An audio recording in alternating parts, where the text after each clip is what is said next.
NSV का ये उपहार विवाहित जीवन में आए बहार। यदि आप और बच्चे नहीं चाहते तो बिना चीर फाड़ के एनएसवी पुरुषों के परिवार नियोजन का सिर्फ 10 मिनट का सरल उपाय है और आधे घंटे बाद आप घर भी जा सकते हैं। इससे कोई कमजोरी नहीं होती बल्कि सहवास का आनंद और भी बढ़ जाता है। एनएसवी का ये उपहार विवाहित जीवन में आए बहार। राष्ट्रीय स्वास्थ्य मिशन, स्वास्थ्य विभाग हरियाणा द्वारा जनहित में जारी।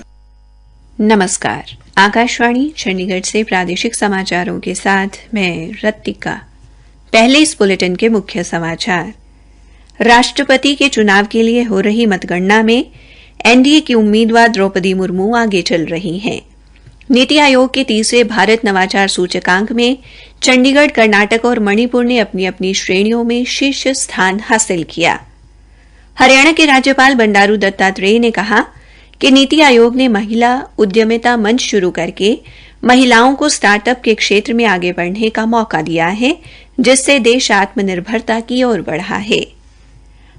और हरियाणा के मुख्यमंत्री मनोहर लाल ने कहा कि आगामी सत्र में ई विधानसभा की झलक देखने को मिलेगी। अब समाचार विस्तार से। राष्ट्रपति के चुनाव के लिए मतगणना जारी है। अभी तक मिले आंकड़ों के अनुसार राष्ट्रीय जनतांत्रिक गठबंधन की उम्मीदवार श्रीमती द्रौपदी मुर्मू अपने प्रतिद्वंदी यशवंत सिन्हा से आगे चल रही हैं। श्रीमती मुर्मू को सांसदों के 540 वोट मिले हैं, जिनका आंकड़ा 3,78,000 बनता है, जबकि यशवंत सिन्हा को 208 सांसदों का वोट मिला है, जिसका आंकड़ा 1,45,000 बनता है। संसदीय भवन में मीडिया से बातचीत करते हुए राज्यसभा के महासचिव ने कहा कि 748 सांसदों के वोट सही पाए गए हैं, जबकि 15 वोट सही नहीं पाए गए। मतों की गिनती अभी जारी है। नीति आयोग के तीसरे भारत नवाचार सूचकांक में चंडीगढ़, कर्नाटक और मणिपुर ने अपनी अपनी श्रेणियों में शीर्ष स्थान हासिल किया है। नीति आयोग के उपाध्यक्ष सुमन बेरी ने आज आयोग के सदस्य डॉक्टर वी.के. सारस्वत और मुख्य कार्यकारी अधिकारी परमेश्वरन अय्यर की उपस्थिति में सूचकांक जारी किया। यह सूचकांक नवाचार क्षमताओं और पारिस्थितिक तंत्र की जांच करने के साथ ही नवाचार को बढ़ावा देने का एक सशक्त माध्यम है। प्रमुख राज्यों की श्रेणी में कर्नाटक ने शीर्ष स्थान बरकरार रखा। पूर्वोत्तर क्षेत्र एवं पहाड़ी राज्यों की श्रेणी में मणिपुर सबसे आगे है और केंद्र शासित प्रदेशों एवं शहरों की श्रेणी में चंडीगढ़ शीर्ष स्थान पर रहा। इस अवसर पर श्री बेरी ने देश में एक नवाचार संस्कृति बनाने की वकालत करते हुए कहा कि ये विभिन्न संबंधित पक्षों को बड़े निवेश के लिए आकर्षित करने में महत्वपूर्ण भूमिका निभाएगी।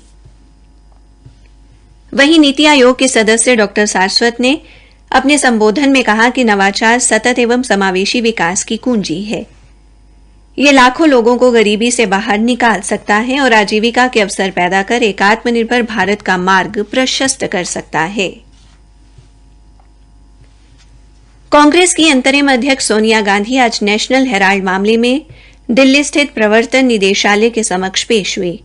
उनके साथ उनकी बेटी और पार्टी नेता प्रियंका गांधी वाड्रा भी उपस्थित थी। इससे पहले श्रीमती गांधी के पुत्र एवं कांग्रेस नेता राहुल गांधी से इसी मामले में 5 दिनों तक पूछताछ की गई। उल्लेखनीय है कि इस मामले में धन शोधन निवारण अधिनियम के प्रावधानों के तहत राहुल गांधी और सोनिया गांधी के खिलाफ जांच चल रही है।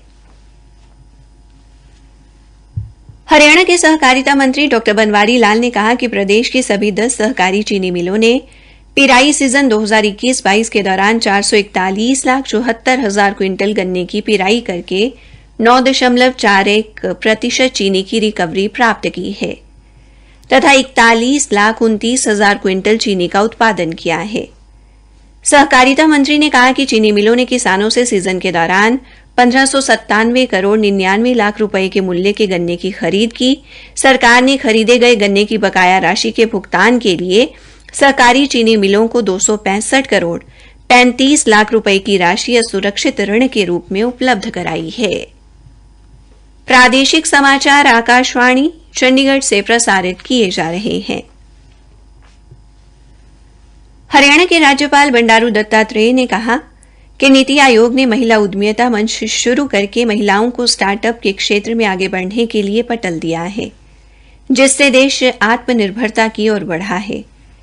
श्री बंडारू दत्तात्रेय आज नई दिल्ली में इंडियन अचीवर्स फोरम द्वारा आत्मनिर्भर भारत पर 62वें राष्ट्रीय सम्मेलन में मुख्य अतिथि के तौर पर बोल रहे थे।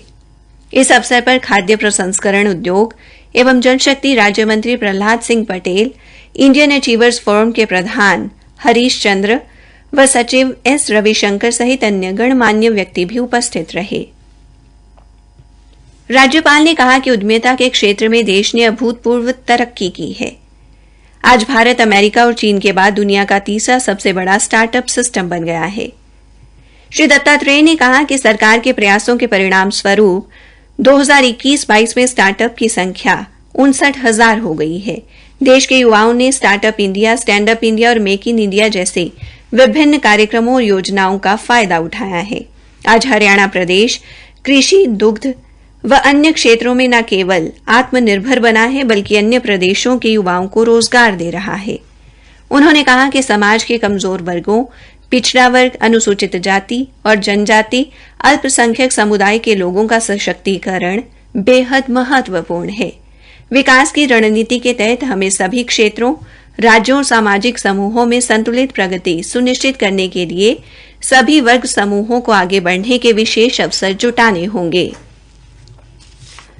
हरियाणा के मुख्यमंत्री मनोहर लाल ने कहा कि आगामी विधानसभा सत्र में ई विधानसभा की झलक देखने को मिलेगी। विधानसभा में विधायकों के सामने टैबलेट की स्क्रीन नजर आएगी। उन्होंने कहा कि इसे अपनाने में शुरुआत में झिझक जरूर होगी, लेकिन धीरे धीरे प्रयास करेंगे तो इसमें पारंगत होंगे।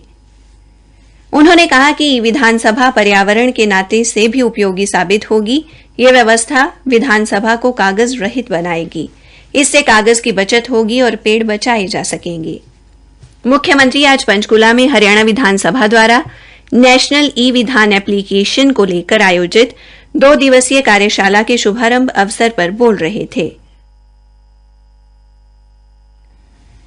मुख्यमंत्री ने कहा कि हरियाणा को जल्द ही विधानसभा का नया भवन मिलेगा। इस पर सहमति बन गई है और कागजी प्रक्रिया को जल्द पूरा कर लिया जाएगा। उन्होंने कहा कि नया भवन बनने के बाद हरियाणा विधानसभा का मौजूदा भवन भी रहेगा। दोनों भवनों में अपने तरीके से कामकाज किया जाएगा।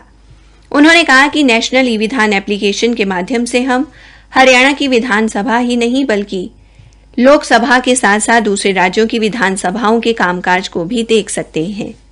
इसके साथ ही दूसरी विधानसभाओं के कामकाज से तुलना भी कर सकते हैं। चरखी दादरी जिले के राजकीय विद्यालयों में पढ़ रहे 28 विद्यार्थी सुपर 100 कार्यक्रम के लिए चुने गए हैं। उनके चयन पर उपायुक्त श्यामलाल पुनिया ने कहा कि अब राजकीय विद्यालयों में शिक्षा का स्वरूप बदलता जा रहा है तथा इनमें पढ़ रहे छात्र छात्राएं राष्ट्रीय व राज्य स्तर की प्रतियोगिताओं में नई उपलब्धियां हासिल कर रहे हैं। अंबाला के उपायुक्त विक्रम सिंह ने बताया कि हरियाणा लोक सेवा आयोग के माध्यम से 24 जुलाई को हरियाणा लोक सेवा एवं संबद्ध सेवाओं की लिखित परीक्षा 2 चरणों में आयोजित की जाएगी। इसके लिए 45 केंद्र बनाए गए हैं, जहां 12,936 परीक्षार्थी परीक्षा देंगे। आजादी के अमृत महोत्सव के तहत एवं आयकर दिवस के उपलक्ष्य में आज अंबाला छावनी के आयकर कार्यालय में रक्तदान शिविर का आयोजन किया गया। शिविर की अध्यक्षता संयुक्त आयकर आयुक्त श्री धर्मवीर ने की। शिविर के दौरान 40 लोगों ने रक्तदान किया। इस अवसर पर आयकर अधिकारी पवन एवं संतोष ने कहा कि रक्तदान करने से कई जिंदगियां बचाई जा सकती हैं। हरियाणा सरकार ने आजादी के अमृत महोत्सव के तहत प्राकृतिक खेती को बढ़ावा देने के लिए देसी गाय की खरीद पर 25,000 रुपए तक अनुदान देने और जीवामृत का घोल तैयार करने के लिए पानीपत जिले में किसानों को 4 बड़े ड्रम निःशुल्क उपलब्ध कराने का निर्णय लिया है। उपायुक्त सुशील सारवान ने बताया कि सरकार की इस योजना से किसानों को प्राकृतिक खेती के साथ साथ स्वदेशी गाय खरीदने में भी मदद मिलेगी। अंत में मुख्य समाचार एक बार फिर। राष्ट्रपति के चुनाव के लिए हो रही मतगणना में एनडीए की उम्मीदवार द्रौपदी मुर्मू आगे चल रही हैं और हरियाणा के मुख्यमंत्री मनोहर लाल ने कहा कि आगामी सत्र में विधानसभा की झलक देखने को मिलेगी। इसी के साथ प्रादेशिक समाचार समाप्त हुए।